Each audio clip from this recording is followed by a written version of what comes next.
이제 최근에 주택의 가격이 단기간 급등을 하다 보니까 많은 분들이 주택 가격이 좀 조정을 받았으면 좋겠다 하는 생각들을 하시는 분들이 많이 있습니다. 저 역시도 많이 오른 주택 가격을 보면서 일부 좀 조정이 돼야 되는 것은 아닌가 하는 생각을 하기도 하죠. 최근에는 이제 주택의 가격이 40% 이제 곧 폭락을 할 것이다, 또는 50%, 즉 반토막이 날 것이다, 이런 주장들을 하시는 분들이 점점 더 많아지고 있는 것 같은데요. 임성배 TV. 보동과 텐데큰 이제 2008년도가 지나면서 부동산의 가격이 조정을 받았던 시기가 있죠. 그때 당시에 너무나 급상승했던 대세 상승기 부동산 시장이 지나고 난 후에 부동산 가격의 침체기, 조정기가 왔습니다. 그리고 난 후에 부동산의 가격이 이제 지속적으로 침체할 것이다, 지속적으로 더 떨어질 것이다, 이런 말씀들을 하시는 분들이 굉장히 많았고, 그런 의견들을 계속해서 이제 피력하시는 분들이 많았는데, 지금도 그런 분들이 그때부터 지금까지 폭락을 외치시는 분들도 있더라고요. 이제 제가 말씀드리고 싶은 것들, 그리고 제가 경험한 것들, 그리고 실제 팩트적인 부분들을 먼저 말씀을 드리면, 부동산은 우상향한다는 거예요. 그리고 지금까지 우상향했다는 겁니다. 부동산이 가격이 오르냐 떨어지냐, 그거는 3년 뒤, 5년 뒤를 예측할 수는 없어요. 저 역시도 내일 일도 어떻게 될지 모르는데 이 미천한 인간이 어떻게 1년 뒤, 3년 뒤, 5년 뒤를 정확하게 예측할 수가 있겠습니까?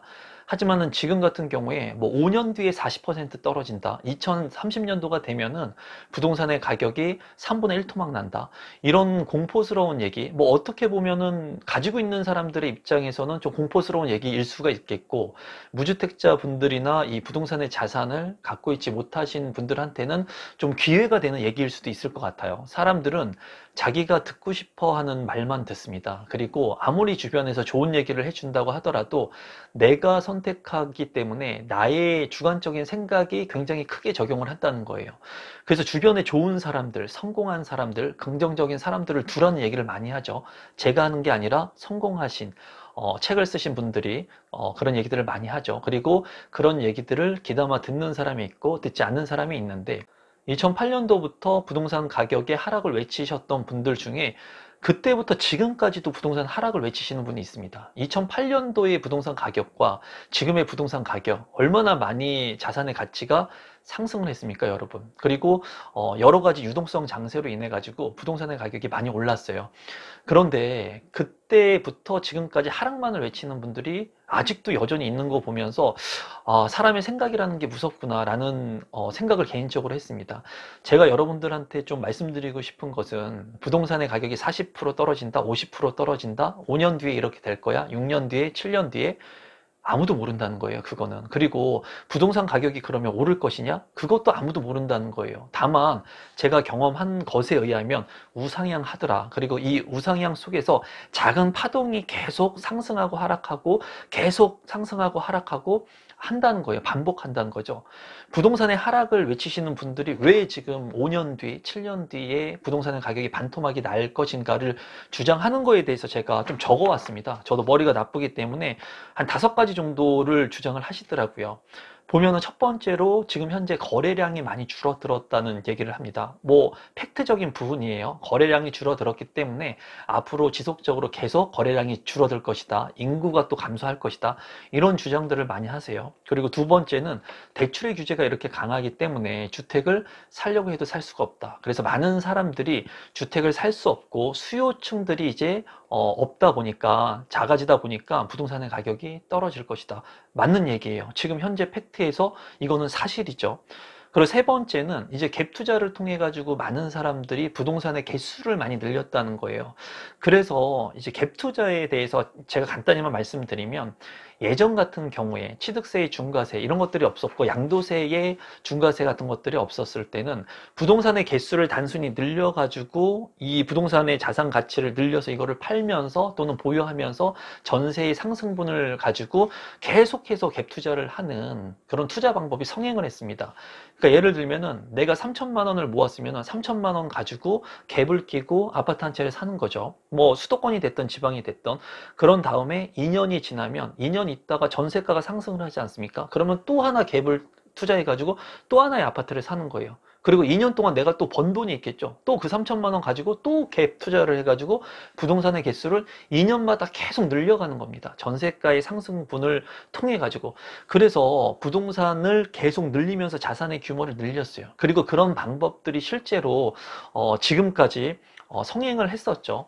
그런데 최근 같은 경우에는 이런 갭 투자를 할 수 없다라는 거예요. 그러다 보니까 중과세에 대한 부분들, 취득세, 중과세, 다주택자들 같은 경우에는 12%를 넘게 주면서 부동산을 사기가 이제 부담스럽다는 거죠. 그리고 양도세, 중과세 같은 경우도 굉장히 큰 폭의 그런 세금 부과를 하기 때문에 이제 부담이 된다는 거예요. 이런 부분들을 통해 가지고 이제 갭 투자가 어렵기 때문에 부동산의 가격이 이제 떨어질 것이다 라는 주장들도 좀 하시더라고요. 그리고 또 지금 현재 가장 뜨거운 감자로 얘기가 되고 있는 금리 인상. 이 금리 인상은 제가 여러분들한테도 말씀을 드렸지만은 지금은 과도하게 공격적으로 투자를 해가지고 부동산의 개수를 늘리는 시장이 아니에요. 왜냐하면 자산의 규모를 내가 포트폴리오를 통해 가지고 늘려가는 거는 맞아요. 또는 이 늘려간다는 게 개수를 늘려간다는 게 아니라 자산의 규모. 내가 아파트 두 채를 가지고 있었는데 지방에 이거를 처분을 하고 수도권에 똘똘한 한 채로 가져갈 수 있겠죠.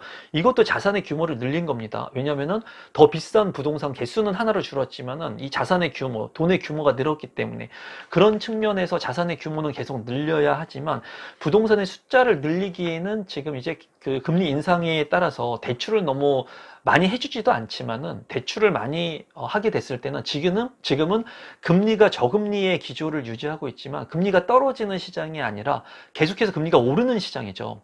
이거는 뭐 많은 분들이 알고 계실 거예요. 미국도 그렇고 그리고 우리나라 같은 경우에도 금리를 최근에도 인상을 했고 이제 앞으로도 계속 올릴 겁니다. 그러다 보니까는 너무 무리해가지고 투자를 하기에는 이 부동산의 시장 자체, 게임에 참여하고자 하시는 많은 다주택자분들한테 또는 투자자분들한테 그렇게 좋은 게임의 시장이 아니라는 거죠. 그래서 금리 인상에 대한 부분도 이제 말씀을 하더라고요. 그리고 마지막으로는 이제 가격 급등에 대한 얘기를 해요. 가격 급등이 너무나 많이 됐기 때문에 가격의 조정을 받아야 된다. 뭐 이런 부분들은 일부 저도 공감을 합니다. 그래서 최근에 이제 부동산의 가격이 많이 급등을 했기 때문에 좀 조정이 이루어지고 그리고 규제를 뭐 30번 가까이 했는데도 불구하고 부동산 가격이 너무나 많이 올랐어요. 그러다 보니까 주택을 살려고 하는 정말 실수요자 분들이 진입을 할 수 없는 그런 시장이 지금 만들어졌죠. 서울 같은 경우에는 15억 초과는 대출이 안 나와요, 여러분. 그러다 보니까 대출이 안 나와가지고 돈을 가지고 있는 현금을 가지고 있는 사람들만 그런 부동산을 이제 살 수 있는 시장이 된 거죠. 그리고 중도금 대출 같은 경우에도 9억을 초과하게 되면은 아파트 분양을 받고 싶어도 중도금 대출이 안 나오죠. 그러다 보니까 돈을 일부 현금 자산을 보유한 사람들만이 부동산을 살 수 있는 시장이 이제 만들어지고 그러다 보니까 양극화의 격차가 생기는 시장인데 이렇게 크게 5가지를 얘기하면서 이제 주택의 가격이 5년 뒤, 7년 뒤에 이제 40% 폭락할 것이다, 50% 폭락할 것이다 라고 이제 말씀들을 하시더라고요. 다시 정리를 해서 5가지를 얘기해 드리면 거래량이 감소하고 있다. 첫 번째는. 두 번째는 대출 규제로 인해서 주택의 수요자가 떨어지고 있다. 그리고 세 번째는 중과세, 취득세 중과세, 양도세 중과세, 보유세 이런 것들로 인해서 세금의 부담을 느끼는 그런 부분들 때문에 갭 투자, 부동산을 살려고 하는 그런 수요층들도 떨어지고 있다. 그리고 네 번째는 금리 인상, 그리고 5번째는 가격이 너무나 급등을 했다. 그렇기 때문에 2030년도 또는 5년 뒤, 7년 뒤에는 부동산 가격이 떨어질 것이다 라고 얘기를 합니다.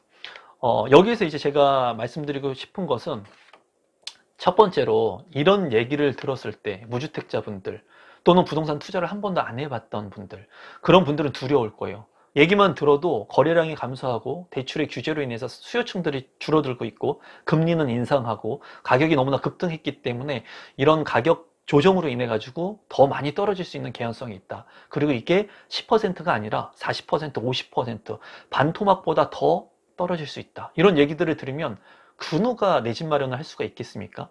집을 살 수 있겠습니까? 부동산 투자를 할 수 있겠습니까? 없다라는 거예요. 하지만은 이런 경험을 가지고 계셨던 분들, 지금까지 부동산 시장을 보면서 이런 얘기들은 수차례 계속해서 반복되는 얘기들이거든요. 이런 얘기들이 나왔을 때 그 두려움을 뚫고 투자를 해봤고 내 집을 마련했고 자산의 가치가 상승하는 것들을 이제 경험하신 분들은 본인만의 투자 원칙 또는 본인만의 경험치들을 가지고 있을 겁니다. 여기에서 제가 이제 첫 번째 말씀드리고 싶은 것은 그거예요. 부동산은 생물이에요, 여러분. 생물. 그렇기 때문에 1년 뒤, 2년 뒤, 3년 뒤를 절대 예측할 수 없어요. 예측할 수 없다는 거예요. 예측은 하겠지만 그걸 맞출 수 없다는 거예요. 왜냐하면 3년 뒤에 이런 것들로 인해 가지고 부동산 가격이 떨어진다고 했을 때 조세 완화, 조특법이라 그럽니다. 조세 특례법이 발표가 돼가지고 예를 들면은 뭐 양도세를 아예 면제해 주겠다.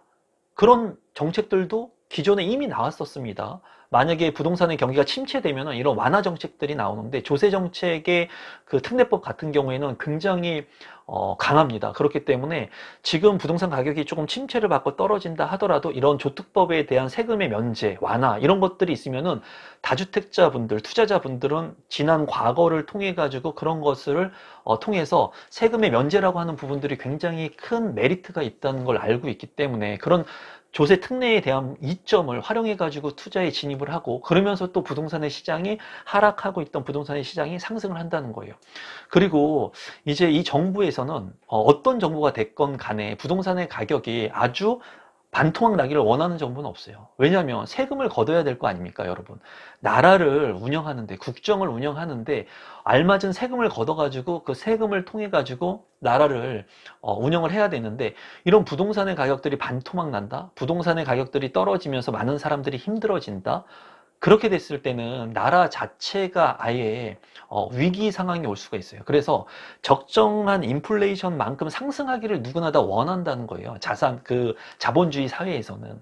그렇기 때문에 여기에서 이제 5가지에 대한 부분들, 금리 인상에 대한 부분들은 하나의 이제 부동산 가격이 떨어질 수 있는 하나의 요인이 될 수는 있어요. 100%는 아니지만. 그래서 금리 인상에 대한 부분은 부동산 가격이 조금 조정을 받거나 심리적인 위축이 될 수 있는 요인이 있지만 거래량이 줄어들거나 대출의 규제라든가 갭 투자를 못하는 이런 중과세라든가 이런 부분들은 지금 규제를 했기 때문에 나온 일시적인 현상이라는 거죠. 일시적인 현상이라는 거예요. 만약에 규제를 지금 만약에 풀어준다. 뭐 양도세 완화에 대한 얘기도 지금 대선 후보자들이 말씀을 하고 계시는데 이런 규제의 완화 정책들이 뭐 올해라든가 내년이라든가 후년에 나오게 됐을 때도 과연 이 수요층들이 이렇게 줄어들 것이냐 그건 알 수 없는 거예요, 여러분. 제가 봤을 때는 지금 현재 부동산 가격이 많이 올랐고 이런 부동산에 대해서 아무것도 몰랐던 분들, 관심도 없었던 분들 이런 분들이 부동산에 관심을 더 많이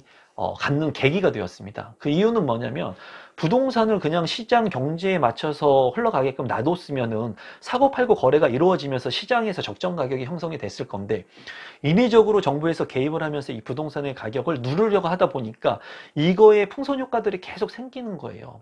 이거에 대한 반대급부에 대한 부분들이 계속 생성이 되면서 부동산에 대해서 관심이 전혀 없어요. 나는 열심히 일을 하면서 돈을 모아서 부동산 살려고 했어. 아니면은 나는 청약을 통해서 내 집 마련하려고 했어. 나는 조금 있다가 부동산 가격이 조정되면 경매를 통해서 살려고 했어.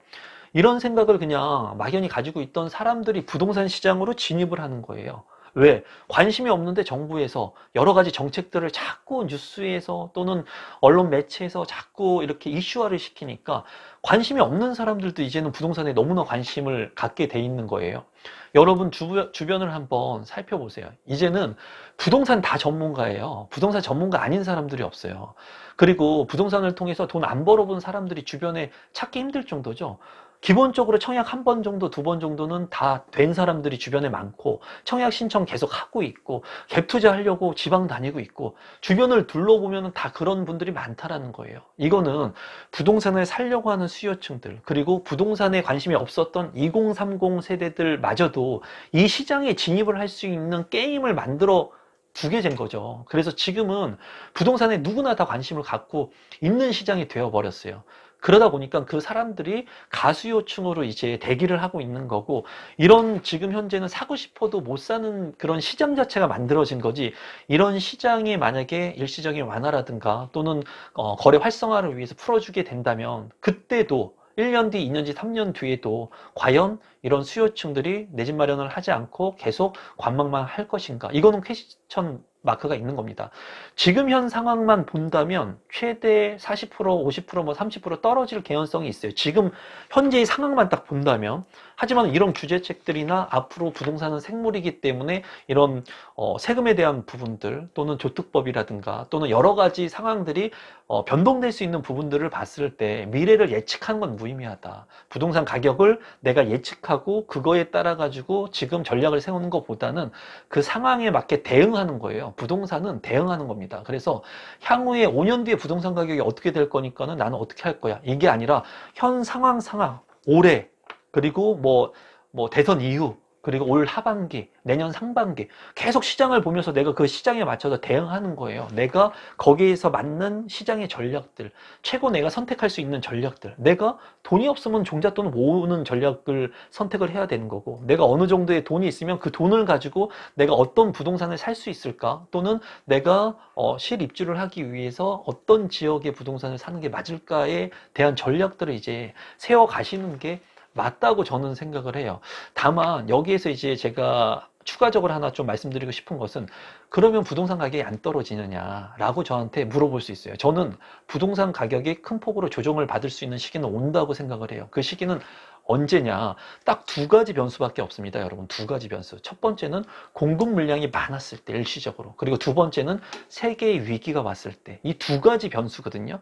근데 세계의 위기가 왔을 때는 예측할 수가 없다라는 거예요, 쉽게. 지금 지나고 보니까는 그때가 글로벌 금융위기가 왔다는 거지, 그때 당시에 글로벌 금융위기를 올 거를 알았으면은, 그리고 그 글로벌 금융위기를 대비할 수 있었으면은 정말 신이겠죠. 근데 제가 봤을 때 공급 물량이 확대될 수 있는 그런 시기들, 그런 것들은 일부 예측할 수 있다는 거예요. 어떻게? 3기 신도시가 먼 미래지만은 그 3기 신도시로 인해서 공급이 확대됐을 때, 그리고 지금 재건축 재개발을 완화하겠다 이런 얘기들을 많이 하죠. 서울의 도심권에 이제 층수 규제를 푼다던가, 많은 후보들이 또는 지금 현재 서울시장이나 너무나 규제를 많이 했기 때문에 그런 완화에 대한 부분들을 얘기를 하거든요. 만약에 그렇게 해가지고 서울 핵심 지역의 공급을 일시적으로 많이 공급이 된다면 당연히 가격에 조정이 오겠죠. 하지만 그런 가격의 타이밍 같은 경우에는 지금 지속적으로 보시면서 거기 상황에 맞춰서 대응해야 되는 게 맞다고 보여집니다. 그리고 제가 봤을 때 서울이라고 하는 그 한강변이라든가 이런 것들의 자연 환경을 위해서, 그리고 우리 후손들을 위해서는 그러한 것의 용적률이라든가 너무 높은 그런 건물들을 짓는 것보다는 아름다운 자연과 어우러질 수 있는 도시, 우리 한강 주변에 가지고 있는 그런 서울의 이점들을 살려서 오랫동안 보존하고 좀 완화하고 하는 것보다는 그래도 좀 보존하는 거에 저는 좀 무게중심을 두고 싶거든요. 하지만은 모두 다 그렇게 규제를 하면 안 되겠죠. 그래서 일부 지금 풀려고 하는 그런 것들로 인해 가지고 만약에 그런 지역들이 완화가 되고 민간 주택까지도 공급이 활성화가 된다면, 그렇게 공공주택과 민간주택이 공급이 쏟아지는 시기가 온다면 당연히 가격이 조정되겠죠. 그거는 공급 물량이 많아지는 그 시점, 타이밍을 예측할 수 없지만은 지금 그 흘러가는 시대의 상황들, 그리고 정책들을 보면서 내가 공부하면서 예측해 볼 수 있는 거죠. 다만 그런 것들로 인해 가지고 가격이 떨어질 거니까 그런 시기를 내가 기다리겠다, 지금부터. 그런 생각은 제가 봤을 때는 그렇게 올바른 생각은 아니라고 보여져요. 다만 내가 돈이 없다, 또는 종잣돈을 모아야 되는 지금 시기다, 그러면 어설프게 소액으로 좀 입지가 나쁜 곳에 부동산을 사기보다는 그 종잣돈을 좀 모아가지고 내가 추후에 그런 지역들을 미리 선점할 수 있다면 더 올바른 내 집 마련의 투자, 그리고 올바른 재테크의 투자가 될 거라고 개인적으로 생각을 합니다. 지금 여전히 부동산을 사기가, 그리고 부동산을 내 집 마련하기가 어려운 시기예요. 하지만은 항상 그랬듯이 어려운 시기가 있으면 또 대출의 완화가 있고요. 그리고 부동산 가격이 또 조정을 받아서 부동산 가격이 떨어지면서 전세 가격이 상승하면서 이 갭이 좀 작아지는 그런 구간도 오고요. 이런 것들을 여러분들이 부동산에 관심을 늘 가지고 있으면서 본인 스스로 그 포인트를 잡을 수 있는 그런 능력들을 좀 배양하시고 부동산을 좀 더 관심 있게 보시면 좋을 것 같습니다. 오늘 영상은 이것으로 마무리 짓도록 하겠습니다. 고맙습니다.